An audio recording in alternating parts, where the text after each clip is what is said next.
Hello, this is Felony Castro with Glide Harm Reduction. I'm in our opt-in van out here in the Bayview trying to support folks during this COVID-19 pandemic, respiratory pandemic that we're having.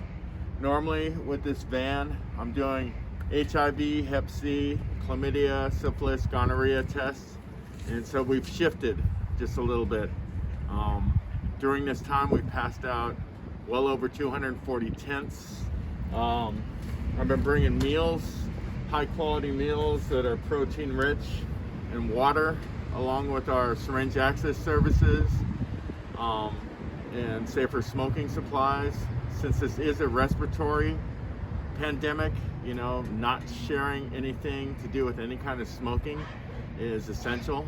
We're trying to make sure that we support the people in the more isolated areas. The idea that I kind of realized is a lot of our folks have experienced social distancing long before COVID.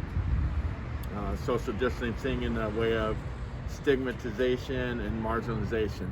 And so, ironically, this is working in their favor. So by supporting people in the more isolated areas in San Francisco, doesn't just mean bringing them tents and meals, but continuing to come back and seeing what needs they have, whether they're hand sanitizer, refilling their hand sanitizer, hygiene kits, wound care kits, any of their injection supplies, Narcan, and just reminding them of basic harm reduction practices of not being alone, going slow, taking a test shot.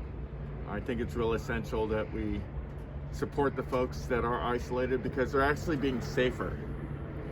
And, we need to keep coming out repeatedly, consistently, and let them know that they're not alone, that we care about them, that they're valued. And my hope is that nobody who's living outdoors ever tests positive for this. I have some folks, wonderful folks, that are making homemade masks, and so we're passing those out too as much as we can. Everything we get, we just try and distribute as much as we can all throughout. We've been in Bayshore, Bayview, Hunters Point, Excelsior, Mission, Soma, over by Dog Patch, and all along the water's edge, and finding people in ones and twos, in RVs, in cars, and just trying to make sure people are staying safe.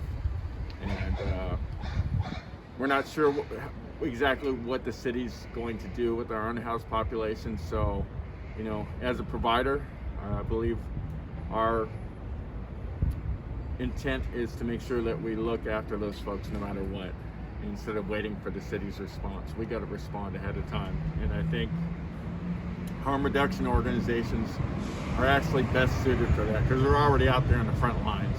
We're already doing the work, so we're just adding in extra elements that help support people in staying safe and keeping social distancing and wearing gloves, wearing masks and stuff like that, washing your hands.